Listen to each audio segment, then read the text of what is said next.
दादा काल रात्री पक्षाची नोटीस आली, आज दादांसोबत बैठक तुम्ही घेतली, काय दादांनी सांगितलं तुम्हाला, पुढचं पाऊल काय असणार आहे तुमचं? मला पक्षाची नोटीस नाही, मला पक्षाचं खुलासा पत्र काल रात्री दिलेलं आहे। त्या खुलासा पत्रामध्ये जो काही मजकूर आहे तो मी तुम्हाला माझ्या सोशल मीडियातनं तुमच्यापर्यंत पोहोचलेला आहे की मी जे काही महिला आयोगाच्या अध्यक्षा त्याच्यानंतर प्रदेश अध्यक्षा यांच्या बाबतीत माध्यमावर वक्तव्य केलं त्याचा खुलासा मला माझ्या पक्षाने मागितलेला आहे। त्यासाठी 7 दिवसाचा कालावधी आहे आणि त्या खुलासाला उत्तर किंवा जो खुलासा कायदेशीर आहे तो मी देणार आहे। ताई तुम्ही वारंवार सांगत होता तुम्ही महिला आयोगाच्या अध्यक्षा महिलांची छळवणूक करतात, शोषण करतात असा आरोप केला होता तुम्ही। दादा खुलासा जी आहे ती प्रक्रिया आहे, ती कुणी जरी असेल, कुठली जरी नोटीस आली, कुठला जरी आरोप आला तर त्याच्यावर जी काही कायदेशीर माझा बचाव आहे किंवा जे सत्य आहे हे सगळं मी सत्य आणलेलं आहे आणि मी ते तिथं या कायदेशीर जेव्हा खुलासा करेल तेव्हा तो तुम्हाला पण मी देणार आहे। तुम्ही जो सकाळपासून किंवा 2 दिवसापूर्वी नाहक एखादी जी महिला जिनी लाईव्ह केल्यानंतर मी बीड मध्ये असताना तिने लाईव्ह केलं होतं माधवी नामक खंडाळकरनी, त्याचा तुम्ही व्हिडिओ चालवला, त्या व्हिडिओवरनं ते जे काही वाद झाले तिने सांगितलं की रुपाली पाटील ठोंबरे आणि तिची बहीण तिची मावशी यांनी मारलं।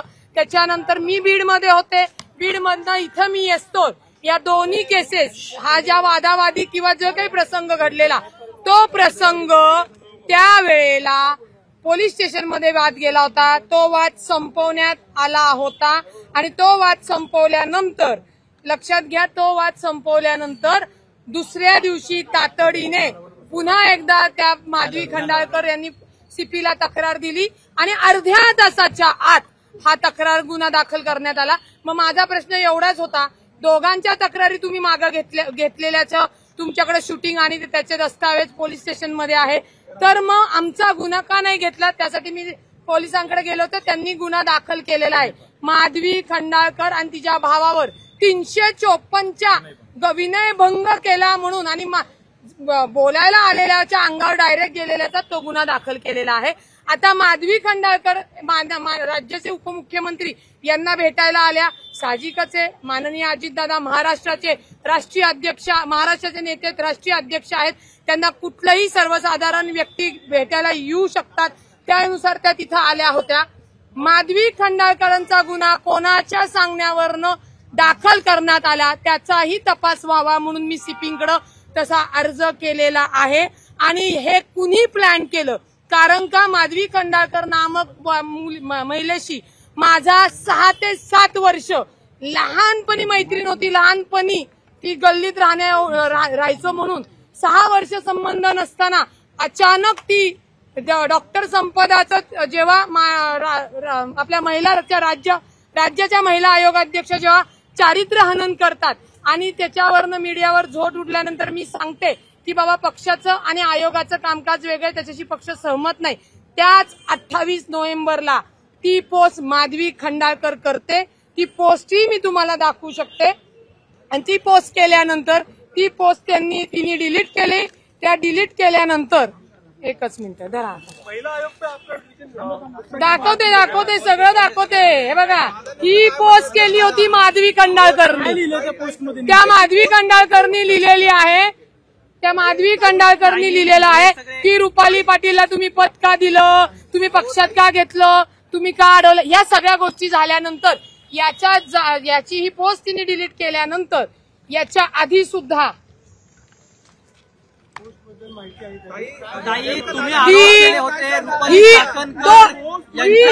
20 जून 2024 सालची पोस्ट स्क्रीनशॉट बघा, तेव्हाही सुद्धा एका दुसऱ्या महिलेला उभं करून माझी सोशल मीडियावर पोस्ट करणारी चाकणकर मॅडमची ही मुलगी आहे। हा 20 जून 2024 मंगळवार स्नेहल चव्हाण, सोनाली गाडे आणि ही स्वतः हे स्क्रीनशॉट रुपाली चाकणकर यांना व्हॉट्सअपला पाठवलेले आहे। त्याच्यानंतर हीच पोस्ट मी कोण आहेत सुनील साहेब चटकरे यांना पाठवली आहे आणि आदितीताई तटकरेंना पाठवली होती, तसेच खासदारांना पाठवली होती. माझा फोन दे. चाकणकरांनी तुमच्या विरोधात षडयंत्र रचलं का? हो. चाकणकर अशा करतात. आता तुमच्या सगळ्या प्रश्नांची उत्तरं मी खरंच देणार आहे. हातात राहू दे.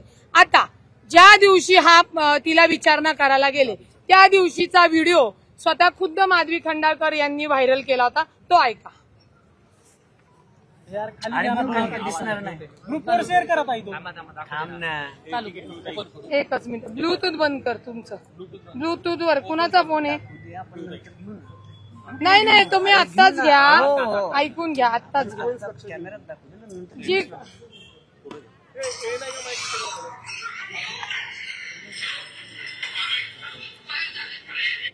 चाकणकरांना फोन कर, रुपाली चाकणकरांना फोन कर. हा व्हिडिओ मी तुम्हाला पाठवते. हा तिच्याच अकाउंटवरनं डाउनलोड केल्यामुळे तुम्ही नीट ऐकला की लक्षात येईल. म्हणजे जिथं रुपाली चाकणकरशी काही संबंध नाही म्हणणारी महिला त्याच भांडणाच्या वेळेला चाकणकरांना फोन कशी काय करू म्हणते. बरं, हे तर आता मी तिच्या घरात कॅमेरे लावलेले नाहीयेत. हा व्हिडिओ तिने तिच्या याच्यावर टाकला आणि तो मी फक्त घेतला आणि माझ्या वकिलीच्या यांनी तो त्या गोष्टी सगळ्या तुमच्या समोर महिला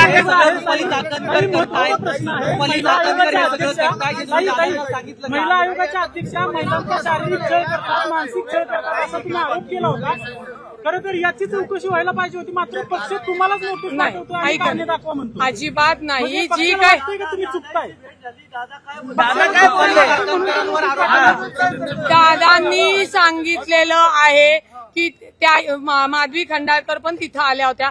आता त्यांना कुणी पाठवलं नाही. आता त्या फोनवर बोलत असताना पण कुणाशी बोलत होता तोही सीडीआर काढायला मी लावलेला आहे. असो, दोन्ही हे जे काही वाद आहेत हे वाद आता एकमेकांच्या विरोधात तक्रार राखून पोलीस स्टेशनमध्ये आहे.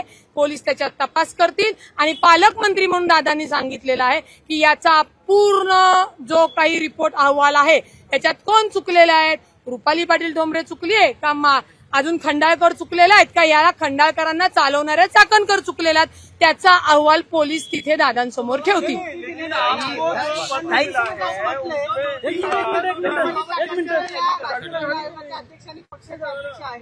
त्यांच्याबद्दल विधान करणं म्हणजे पक्ष शिस्तीचा भंग आहे. तुम्हाला असं वाटतं का की रुपाली चाकणकरांवरती बोलल्यामुळे जी तुम्हाला नोटीस आलेली आहे त्याच्यामध्ये स्पष्टपणे म्हटलं की त्या तुमच्या पक्षाचे अध्यक्ष आहेत, त्यांच्यावरती बोललात म्हणून तुमच्यावरती पक्ष शिस्तीची कारवाई का करण्यात येईल? एक लक्षात घ्या, राज्य महिला आयोग हे संविधानिक पद आहे, ते पक्षाचा विभाग नाही. त्याच्यामुळे राज्य महिला आयोगावर जे काही मी बोललेली आहे ते पक्षाला कायदेशीर लागू होत नाही. त्यामुळे ठीक आहे ना, त्यांनी मला जो काही खुलासा मागितलाय, कसं वाटेल मी खुलासा करणार आहे. अजिंक्य दादा, महत्वाचा प्रश्न आहे, चाकणकरांबद्दल तुम्ही काय तक्रार दिली दादांकडे? भाई 2 मिनिट मराठी होऊन येतो. चाकणकरांबद्दल तक्रार काय दिली दादांकडे तुम्ही? मी सांगितलेलं आहे की ज्या पद्धतीने जे राज्य महिला आयोग महिलांची सुरक्षता, सक्षमता आणि त्यांना मनोबल वाढवण्याचं काम करण्याचं सोडून महिलांबद्दलच सोशल पोस्ट तयार करणे, त्यांना कुठल्या तरी प्रकरणात अडकवणे आणि महिलांचं छळ आणि शोषण करत आहे. आणि आपल्या माहितीसाठी सांगते, जी काही माझी पोस्ट माधवीने केली होती त्याचाही मी पोलिसांना तक्रार दिलेली आहे, URL दिलेली आहे. आणि मला क्रिमिनल धमकी, मला इंटेन्शनली माझा इन्सल्ट करणे आणि माझी बदनामी करणे या अंतर्गत गुन्हा दाखल करायला सांगितलेला आहे.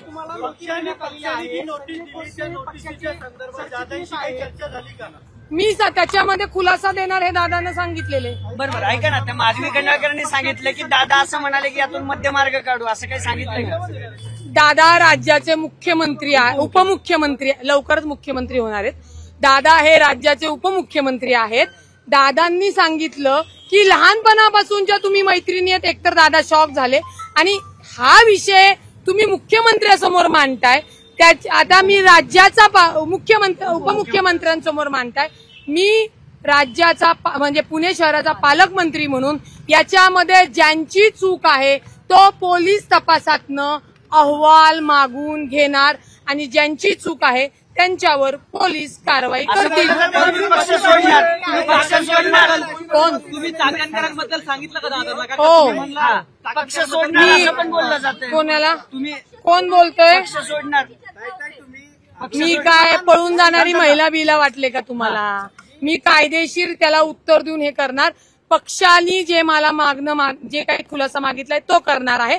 आणि आता लक्षात तुमच्या आलं की माधवी नामक खंडाळकरच्या राजकारण्यांच्या विरोधात खरं कशा पद्धतीने महिना प्लॅनेट केले जातात, तर माझी षडयंत्र केलं जातं. माझी तुमच्या मीडियाला विनंती आहे, राज्य महिला आयोगाचा राजीनामा त्यांनी दिला पाहिजे. ही जी काही मी मांडली ही त्याच्यावर ती मागणी माझी केलेली जाईल. शोषण करतात असा आरोप केला होता तुम्ही. दादा, खुलासा जी आहे ती प्रक्रिया आहे. ती कुणी जरी असेल, कुठली जरी नोटीस आली, कुठला जरी आरोप आला, तर त्याच्यावर जी काही कायदेशीर माझा बचाव आहे किंवा जे सत्य आहे हे सगळं मी सत्य आणलेलं आहे. आणि मी ते तिथं या कायदेशीर जेव्हा खुलासा करेल तेव्हा तो तुम्हाला पण मी देणार आहे. तुम्ही जो सकाळपासून किंवा 2 दिवसापूर्वी नाहक एखादी जी महिला जिनी लाईव्ह केल्यानंतर, मी बीडमध्ये असताना तिने लाईव्ह केलं होतं माधवी नामक खंडाळकरनी, त्याचा तुम्ही व्हिडिओ चालवला. त्या व्हिडिओवरनं ते जे काही वाद झाले तिने सांगितलं की रुपाली पाटील ठोंबरे आणि तिची बहीण, तिची मावशी यांनी मारलं. त्याच्यानंतर मी बीडमध्ये होते, बीडमधनं इथं मी येतो.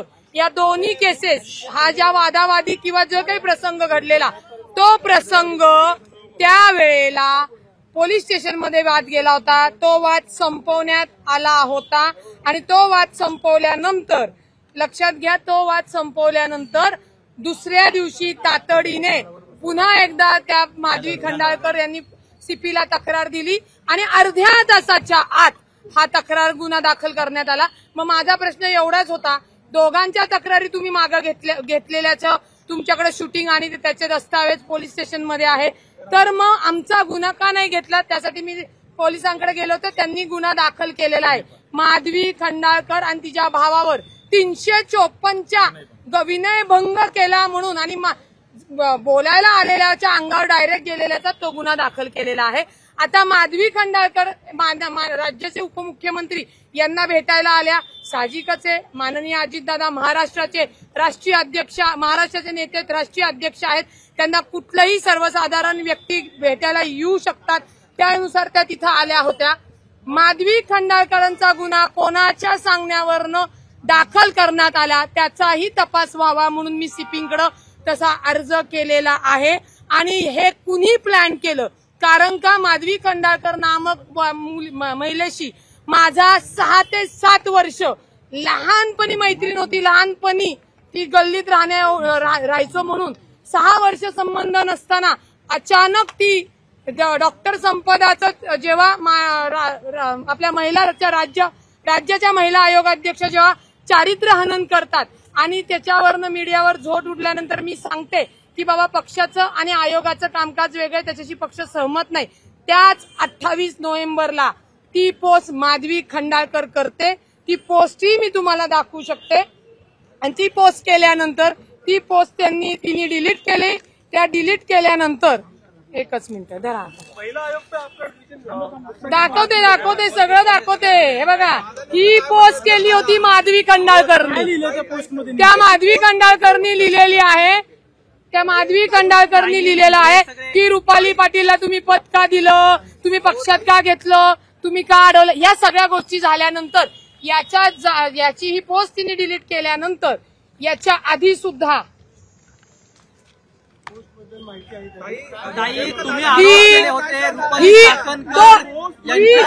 20 जून 2024 सालची पोस्ट स्क्रीनशॉट बघा. तेव्हाही सुद्धा एका दुसऱ्या महिलेला उभं करून माझी सोशल मीडियावर पोस्ट करणारी चाकणकर मॅडमची ही मुलगी आहे. हा 20 जून 2024 मंगळवार. स्नेहल चव्हाण, सोनाली गाडे. आणि ही स्वतः हे स्क्रीनशॉट रुपाली चाकणकर यांना व्हॉट्सअपला पाठवलेले आहेत. त्याच्यानंतर हीच पोस्ट मी कोण आहे सुनील साहेब तटकरे यांना पाठवली आहे आणि आदितीताई तटकरे यांना पाठवली होती, तसेच खासदारांना पाठवली होती. माझ्या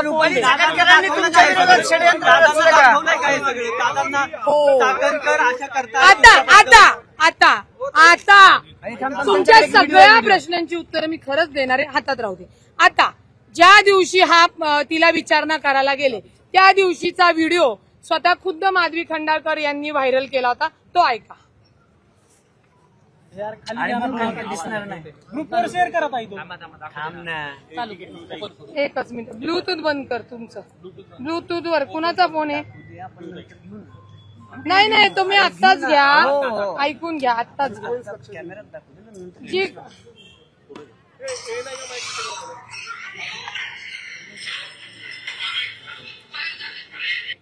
चाकणकरांना फोन कर, रुपाली चाकणकरांना फोन कर. हा व्हिडिओ मी तुम्हाला पाठवते. हा तिच्याच अकाउंटवरनं डाउनलोड केल्यामुळे तुम्ही नीट ऐकलं की लक्षात येईल. म्हणजे जिथं रुपाली चाकणकरशी काही संबंध नाही म्हणणारी महिला त्याच भांडणाच्या वेळेला चाकणकरांना फोन कशी काय करू म्हणते. बरं, हे तर आता मी तिच्या घरात कॅमेरे लावलेले नाहीयेत. हा व्हिडिओ तिने तिच्या याच्यावर टाकला आणि तो मी फक्त घेतला आणि माझ्या वकिलीच्या यांनी तो त्या गोष्टी सगळ्या तुमच्या समोर महिला आयोगाच्या अध्यक्षा महिलांचा शारीरिक छळ करतात, मानसिक छळ करतात असा तुम्ही आरोप केला होता. खरं तर याची चौकशी व्हायला पाहिजे होती, मात्र पक्ष तुम्हालाच नोटीस पाठवतो आणि कारणे दाखवा म्हणतो. अजिबात नाही. जी काय तुम्ही चुकताय.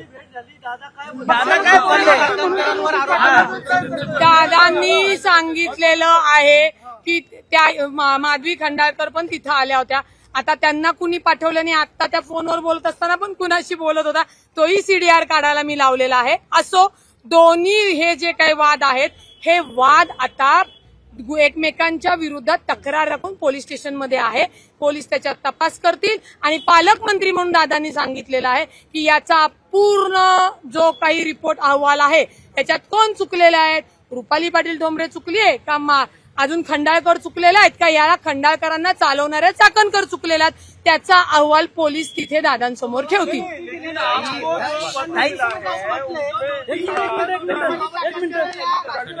अध्यक्ष आणि पक्षाचे अध्यक्ष आहेत त्यांच्याबद्दल विधान करणं म्हणजे पक्ष शिस्तीचा भंग आहे. तुम्हाला असं वाटतं का की रुपाली चाकणकरांवरती बोलल्यामुळे जी तुम्हाला नोटीस आलेली आहे त्याच्यामध्ये स्पष्टपणे म्हटलं की त्या तुमच्या पक्षाचे अध्यक्ष आहेत, त्यांच्यावरती बोललात म्हणून तुमच्यावरती पक्ष शिस्तीची कारवाई का करण्यात येईल? एक लक्षात घ्या, राज्य महिला आयोग हे संविधानिक पद आहे, ते पक्षाचा विभाग नाही. त्याच्यामुळे राज्य महिला आयोगावर जे काही मी बोललेली आहे ते पक्षाला कायदेशीर लागू होत नाही.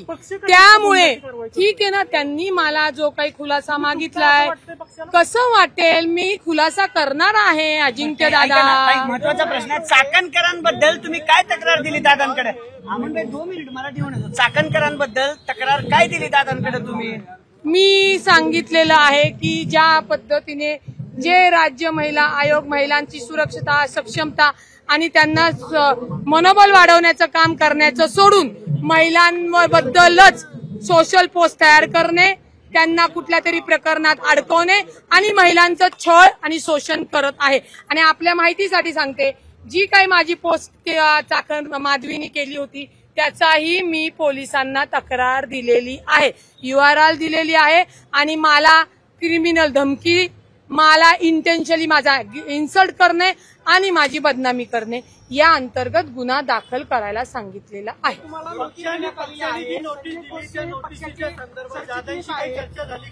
मी त्याच्यामध्ये खुलासा देणार हे दादांना सांगितलेले. बरोबर, ऐका ना, त्या माधवी खंडाळकरांनी सांगितलं की दादा असं म्हणाले की यातून मध्यमार्ग काढू, असं काही सांगितलं का? दादा राज्याचे मुख्यमंत्री आहे, उपमुख्यमंत्री, लवकरच मुख्यमंत्री होणार आहेत. दादा हे राज्याचे उपमुख्यमंत्री आहेत.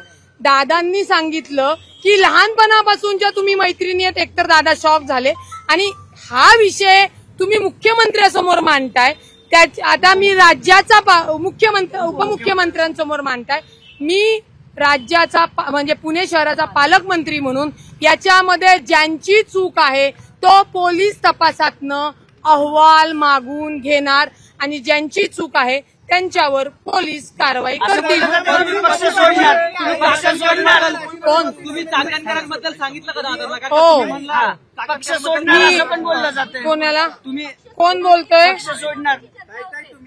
मी काय पळून जाणारी महिला बिला वाटले का तुम्हाला? मी कायदेशीर त्याला उत्तर देऊन हे करणार. पक्षाने जे मला जे काही खुलासा मागितलाय तो करणार आहे. आणि आता लक्षात तुमच्या आलं की माधवी नामक खंडाळकरच्या राजकारण्यांच्या विरोधात खरं कशा पद्धतीने महिना प्लॅनेट केले जातात, तर माझी षडयंत्र केलं जातं. माझी तुमच्या मीडियाला विनंती आहे, राज्य महिला आयोगाचा राजीनामा त्यांनी दिला पाहिजे. ही जी काही मी मांडली ही त्याच्यावरती मागणी माझी केलेली जाईल.